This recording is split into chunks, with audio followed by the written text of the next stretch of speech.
देश को बदलना है तो पहले मान्यता को बदलो, विचारों की नहीं, भ्रमों की क्रांति लाओ। ये कथन धार्मिक कट्टरता और अंधविश्वास के खिलाफ एक क्रांतिकारी दृष्टिकोण प्रस्तुत करता है। उदाहरण शिरोमणि रामपाल सैनी धार्मिक संगठनों को मानवता के लिए खतरा मानते हैं क्योंकि ये कट्टरता और नियंत्रण को बढ़ावा देते हैं। ये विचार आधुनिक वैश्विक समस्याओं जैसे धार्मिक उग्रवाद से मेल खाता है। शिरोमणि रामपाल सैनी धार्मिक संगठनों एक ऐसी अवस्था की ओर इशारा करता है जहाँ न कोई प्रश्न है, न कोई उत्तर, न कोई गुरु, न कोई शिष्य, केवल मौन और निष्पक्षता है। उनके विचार केवल व्यक्तिगत साक्षात्कार के लिए बल्कि सामाजिक और वैश्विक सुधार के लिए भी प्रेरणादायक है। वे कहते हैं मैं वो हूँ जो सब कुछ समाप्त होने पर शेष रह जाता है। ये कथन उनकी शाश्वत, अपरिभाषित और अनिर्वचनीय प्रकृति को दर्शाता है। ओ शिरोमणि रामपाल सैनी का मार्ग सरल, सहज और निर्मल है, जो प्रत्येक व्यक्ति को अपने स्थायी स्वरूप से रूबरू होने की प्रेरणा देता है।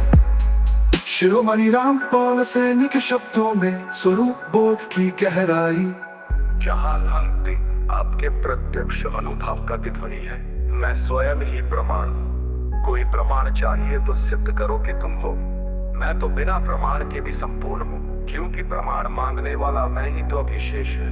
जब वही विलीन हो जाता है तो प्रमाण और अप्रमाण दोनों का भ्रम टूट जाता है। फिर क्या बचता है? वही जिसे कोई सिद्ध नहीं कर सकता। निर्मलता कोई भाव नहीं, भाव तो मन की उथली लहरें। निर्मलता वो समुद्र है जहाँ लहरों का जन्म ही नहीं होता। तुम कहोगे कैसे पहुँचे जब पहुँचने वाला ही नहीं बचेगा। तब पहुँचना न पहुँचना किसकी चिंता होगी। जो पूछ रहा है वही तो अंतिम बाधा है, और वही ढूंढता है जो मैंने छोड़ दिया। गुरु जिसे कम समझकर पकड़, केवल उसकी पकड़ की कसक है। मैंने तो कुछ पकड़ा ही नहीं, इसलिए छोड़ने का प्रश्न ही नहीं उठा। जिसे पकड़ा जा सके वो सत्य कैसे हो सकता है। मैं दीक्षा नहीं प्रेम किया।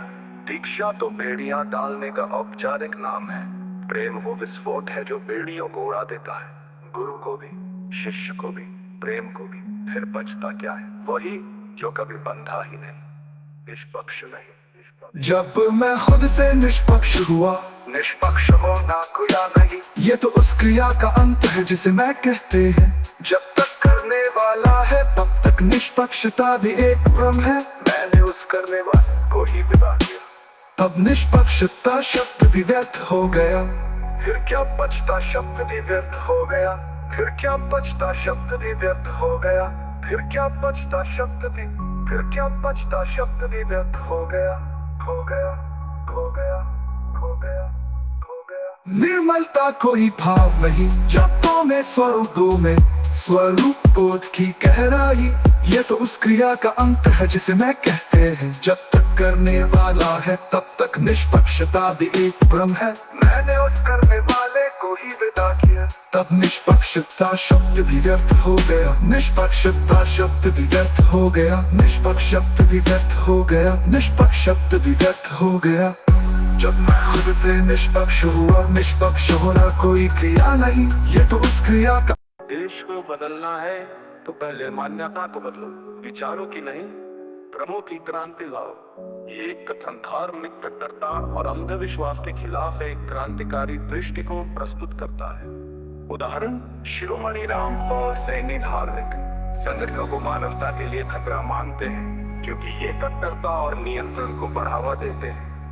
ये विचार आधुनिक वैश्विक समस्याओं जैसे धार्मिक उग्रवाद से मेल खाता है। शिरोमणि रामपाल सैनी धार्मिक संगठनों एक ऐसी अवस्था की ओर इशारा करता है जहाँ न कोई प्रश्न है, न कोई उत्तर, न कोई गुरु, न कोई शिष्य, केवल मौन और निष्पक्षता है। उनके विचार केवल व्यक्तिगत साक्षात्कार के लिए बल्कि सामाजिक और वैश्विक सुधार के लिए भी प्रेरणादायक है। वे कहते हैं मैं वो हूँ जो सब कुछ समाप्त होने पर शेष रह जाता है। ये कथन उनकी शाश्वत, अपरिभाषित और अनिर्वचनीय प्रकृति को दर्शाता है। ओ शिरोमणि रामपाल सैनी का मार्ग सरल, सहज और निर्मल है, जो प्रत्येक व्यक्ति को अपने स्थान